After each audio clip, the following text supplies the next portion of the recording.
Alors, j'ai été recrutée tout bêtement par un casting de décoratrice. Donc j'ai reçu un mail en fait en me disant est-ce que ça vous intéresserait de co-présenter une émission. Donc j'étais au début de la création de l'entreprise, ça faisait 1 an et demi que j'avais créé ma boîte et j'ai ramé un petit peu pour trouver des clients parce que le bouche à oreille se fait petit à petit. Et donc forcément j'ai répondu oui bien sûr. Et donc voilà, il y a eu un casting, on était apparemment une petite 50aine de décoratrices. Donc on a présenté nos books, c'était vraiment comme un entretien d'embauche finalement. Et voilà, ça s'est fait et je suis super contente que ça ait marché parce que forcément c'est une super pub, ça aide à se faire connaître et forcément c'est génial. Donc mon parcours, je suis diplômée d'une école supérieure d'art appliqué, donc en fait j'ai une formation en arts appliqués. Ensuite j'ai travaillé dans la publicité donc pendant 7 ans. Et j'étais directrice artistique et puis en fait le jour où ma boîte n'allait plus bien et qu'ils ont licencié, j'en ai profité pour créer ma boîte de décoratrice d'intérieur, ce que j'ai toujours voulu faire.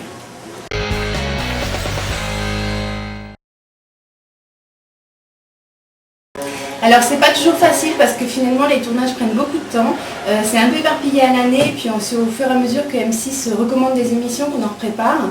Donc c'est pas très facile à gérer, ça demande beaucoup de temps de préparation, contrairement à ce qu'on peut croire. Donc je jongle en fait, je prends un client, 2 semaines de préparation de tournage, un autre client, 1 semaine de tournage, voilà, je jongle, mais c'est pas évident. Votre maison, elle manque d'intérêt. Vous voyez pas là quelque chose de péjoratif, mais c'est vraiment, elle manque d'intérêt dans le sens où elle n'a pas d'option à offrir. C'est un peu comme une voiture, il n'y a pas d'option qui font monter la cote, qui font monter le prix, c'est ça l'idée. Donc je pense que ça serait bien dans un premier temps de redonner, vous voyez, ce cachet à l'extérieur et par exemple d'aller définir une belle allée en gravillon blanc de marbre, ça peut être très élégant, ça va donner du charme à la maison. Donc un tournage dure en fait 6 jours je crois, on est 6 jours chez les gens, on les monopolise pendant 6 jours, eux et leur maison.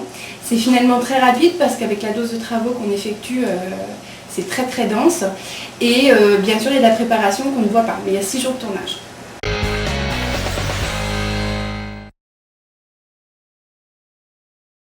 Jusque-là non, touche du bois, jusque-là tout s'est bien passé. Forcément les gens comprennent que c'est pas toujours en fonction de leur goût qu'on va travailler, puisque l'idée c'est de dépersonnaliser ou de faire des choses neutres qui plairont en fait au plus grand nombre. Mais jusque-là, même s'ils me disent c'est pas ce que j'aurais fait pour moi, mais je reconnais que c'est de bon goût ou que ça va plaire. Voici la nouvelle entrée de votre séjour. Ouais. Comment ça change notre maison. N'ayez pas peur de rentrer. Vous avez pu rentrer. Non, on est quand même encore chez vous. Je pas rentrer chez moi. Alors qu'on n'a pas changé entre guillemets grand chose. Évidemment, là, on a fait.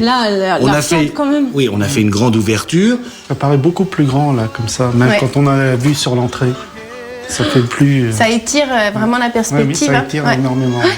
Puis même là, on a l'impression que c'est beaucoup plus en profondeur. Notre maison a l'air d'être beaucoup plus grande. Et on a rectifié, si je peux me permettre l'expression, les défauts existants dans votre pièce. La visite est maintenant terminée, le travail de Sophie aussi. Vous pensez quoi de cette nouvelle maison? Pour moi, c'est gigantesque. Nous a embelli notre maison. Et je suis une vraie conne, je suis en train de chialer. C'est pas grave. N'importe quoi. Encore merci Sophie. Mais de rien. À bientôt. Merci. Au revoir Sophie. Au revoir. Merci.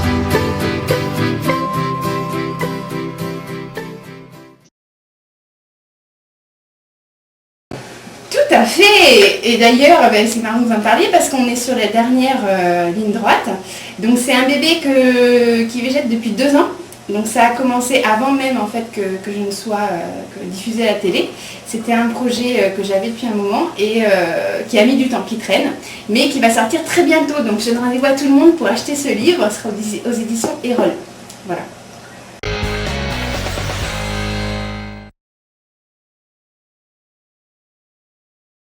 J'ai un budget à respecter effectivement, puisque l'idée forcément c'est qu'on reste plausible, que ce qu'on fasse, ça soit, chacun puisse le faire chez lui. Donc j'ai un budget environ de 2 000 € pour les achats de meubles, de déco, etc. Plus on a un budget en fait de travaux. qui normalement, ce budget de travaux en fait, sont des choses qui peuvent être faites par les particuliers. Donc effectivement, on essaye de rester encore une fois plausible, sachant que par exemple, quand on va payer nous un peintre, l'idée c'est que vous pouvez le faire vous-même chez vous, donc on ne parle pas forcément de ce budget. Forcément, nous on le fera beaucoup plus vite, parce qu'on travaille avec des professionnels. Mais moi, pour la déco, oui, j'ai un budget. Oui, on commence à me reconnaître dans la rue, effectivement. C'est très agréable parce que c'est toujours des petits compliments sympas. C'est juste, oh, ça ne me ressemble pas, mais je voulais juste vous dire que j'aime beaucoup ce que vous faites. Et la question qui revient, c'est, et ça va, Stéphane? Donc oui, Stéphane est super sympa. Oh là là là là, on n'est pas sorti, mais 1 heure pour démonter un moteur.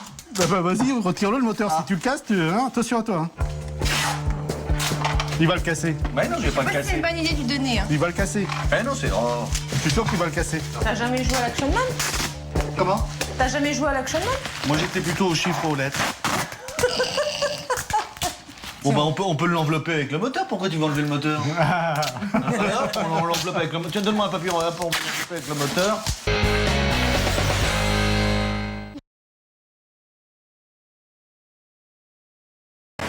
J'ai pas d'autres projets télé. Moi, mon idée, c'est que je suis décoratrice. J'aime le monde de la déco, de l'univers, voilà. Et après, on m'a proposé une émission de télé. Donc elle m'aide à assouvir ma passion au quotidien. Maintenant, mon but n'était pas de faire de la télé. Alors si jamais on me proposait autre chose dans la déco, pourquoi pas. L'idée quand même, c'est que voilà, moi à la base, j'aime faire des jolies choses et voilà. Mais pas forcément de la télé. Alors oui, j'ai gardé des contacts effectivement avec les gens de Maison à Vendre, enfin les particuliers pour lesquels on a pu travailler sur les émissions, qui justement me rappellent en me disant « Oh bah tiens Sophie, on a acheté autre chose, donc maintenant il faudrait que vous veniez à titre privé », donc c'est plutôt sympa. Et puis des contacts comme Nadine, qui se passe un petit coucou, qui est trop mignonne, une émission qu'on a vue à Fontainebleau il n'y a pas longtemps, qui est super sympa, qui me tient au courant de son actualité régulièrement. Et, donc oui, des bons contacts, c'est des belles expériences de vie finalement.